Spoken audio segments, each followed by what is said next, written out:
So చైనాలో వాళ్ళు చేయగలిగినప్పుడు తెలంగాణలో మనం ఎందుకు చేయలేము? చాలా ప్రాంతాలకు హైదరాబాదు నగరం అనువైన ప్రాంతము, ఏం కొనాలన్నా ఏం తీసుకెళ్లాలన్నా.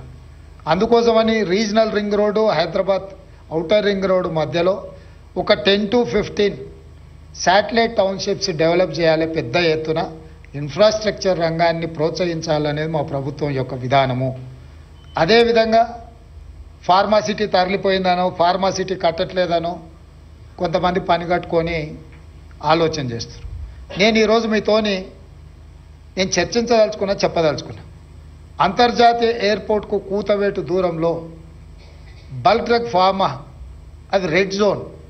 అంటే బల్క్ డ్రగ్స్ అక్కడ పెడితే గ్రౌండ్ వాటర్ ఎయిర్ పొల్యూషన్తోని నగరం యొక్క మనుగడనే ప్రమాదంలో పడే అవకాశం ఉంది. అంతర్జాతీయ ఎయిర్పోర్ట్ పక్కన, నెవార్క్ ఎయిర్పోర్ట్ పక్కన అట్లాంటి 1-2 కంపెనీలు ఉంటేనే వాళ్ళు అది అక్కడి నుంచి ఎక్కడికో షిఫ్ట్ చేయాల్సిన పరిస్థితి వచ్చింది, అమెరికా లాంటి నగరంలోనే.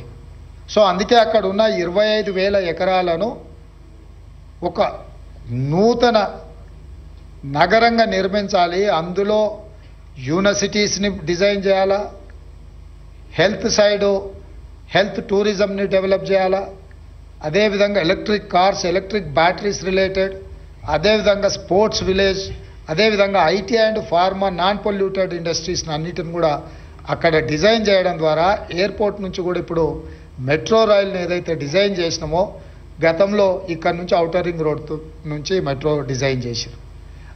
ఈ ప్రాంతంలో ఉన్న వాళ్ళు ఎవరైనా మెట్రోలో పోయే వాళ్ళు ఎంతమంది బంజారా హిల్స్, జూబ్లీ హిల్స్ ఈ ప్రాంతంలో ఉండేవాళ్ళు 5 నిమిషాలలో ఔటర్ రింగ్ రోడ్ ఎక్కుతాం, ఆ తర్వాత 20 నిమిషాలలో ఎయిర్పోర్ట్కి చేరుకుంటాం. మెట్రో కంటే వేగంగా మనం కార్లలో వెళ్ళగలిగిన వాళ్ళం. మనం వారానికి 3 సార్లు ప్రయాణం చేస్తాం, కారు అక్కడనే వదిలేస్తాం, డ్రైవర్ కూడా మనతో రాడు. కానీ నిజంగా జనాలకు ఉపయోగపడేది మెట్రో. ఎక్కడైనా అంతర్జాతీయంగా ఈ మాస్ ట్రాన్స్పోర్టేషన్ అనేది చాలామంది ప్రయాణం చేయడానికి థిక్ హై డెన్సిటీ పాపులేషన్ ఉన్న ఏరియాల నిర్మాణం జరిగేది. అందుకే మేము ప్రజా ప్రయోజనం కోసము ఈరోజు నాగోల్ వరకు మెట్రో ఉంది. నాగోల్ నుంచి ఎల్బీ నగర్ నుంచి ఓవైసీ హాస్పిటల్ నుంచి చాంద్రాయన్ గుట్ట నుంచి P7 రోడ్ నుంచి ఎయిర్పోర్ట్కి ఇచ్చినాం ఫస్ట్ కనెక్షన్. ఎల్బీ నగర్ నుంచి హయత్ నగర్ వరకు మెట్రో కనెక్షన్ ఇచ్చినాం. అదేవిధంగా ఈరోజు మియాపూర్ వరకు మెట్రో ఉంటే అక్కడి నుంచి ఇప్పుడు BHL ఆ నుంచి రామచంద్రాపురం వరకు, చందానగర్ నుంచి రామచంద్రాపురం వరకు మెట్రో ఎక్స్టెన్షన్ ఇస్తున్నాం. ఈరోజు రాయదుర్గంలో ఉన్న మెట్రోను ఈ గచ్చిబౌలి జంక్షన్ నుంచి అమెరికన్ కౌన్సిలేట్ వరకు ఈ ఎక్స్టెన్షన్ ప్రపోజల్ ఇచ్చినాం.